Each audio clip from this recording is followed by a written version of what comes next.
un peu mathématicien et j'ai été directeur des mines au Niger, puis directeur d'exploitation, secrétaire général, directeur technique d'une société qui exploite l'uranium dans le pays. Et après, je suis entré effectivement en politique. Je vais vous raconter une petite histoire. En 1968, je venais juste de finir ma troisième, mon BEPC, et quelqu'un m'a demandé d'émettre un vœu. Eh bien, le vœu que j'avais exprimé, c'était d'être président de la République, en 1968. En 1971, je suis devenu un militant très engagé du mouvement étudiant, mais sans liaison avec les vœux que j'ai exprimés en 1968. Je me suis très fortement engagé pour des raisons que je ne vais pas évoquer ici. Je me suis fortement engagé dans le mouvement étudiant. Et en 1976, je me rappelle, on était à la résidence universitaire d'Antony, entre camarades. On a fait l'analyse de la situation sur le continent et en particulier au Niger. Et on s'est demandé, mais au fond, pourquoi généralement les militants des organisations d'étudiants, de la FIANF et des organisations nationales au niveau des différents pays africains qui dénoncent l'impérialisme, le colonialisme, le néocolonialisme et les valets de l'impérialisme, comme on disait à l'époque, pourquoi une fois qu'ils finissent leurs études, une fois intégrés dans la vie active, ils retournent leur veste et se laissent récupérer par les pouvoirs qu'ils ont dénoncés.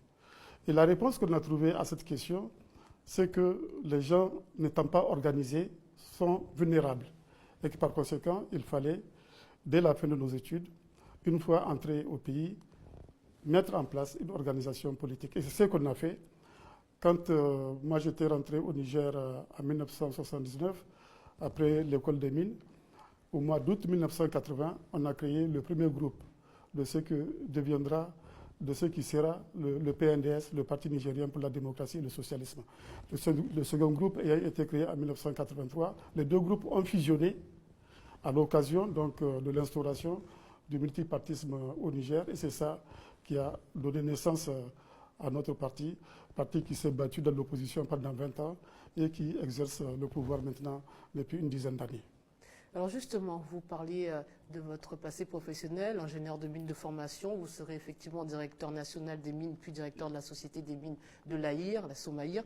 Avant de démissionner pour entamer cette carrière politique, quel souvenir gardez-vous de cette longue et riche expérience? Et comment bascule-t-on de cet univers à l'univers politique? Il n'y a pas eu de basculement. C'est que l'option politique m'a toujours habité. En même temps que je travaillais, j'exerçais ma profession d'ingénieur de mines, je faisais un travail politique, mais dans la clandestinité, jusqu'à ce qu'il y ait eu donc, le multipartisme dans le pays et qu'on ait décidé de créer le PNDS Taraya, le Parti nigérien pour la démocratie et le socialisme. Et que retenez-vous de cette expérience professionnelle? Mais c'était une expérience professionnelle très riche parce que j'ai participé en particulier dans ce secteur à l'exercice du contrôle du Niger sur l'exploitation de cette ressource stratégique pour le pays qui constitue l'uranium. J'ai aujourd'hui la satisfaction d'avoir contribué, par exemple, à la nigérisation de l'ensemble de l'encadrement des sociétés minières, d'abord en tant que directeur des mines, mais ensuite en tant que directeur d'exploitation d'une des sociétés qui exploite l'uranium. Alors, Monsieur le Président, dans un contexte géopolitique où les chefs d'État africains modifient la Constitution pour se maintenir au pouvoir et briguer un nouveau mandat, qu'est-ce qui a motivé votre décision de respecter la loi fondamentale du Niger? Alors, ce qui a motivé ma décision, c'est mes convictions, comme j'ai dit.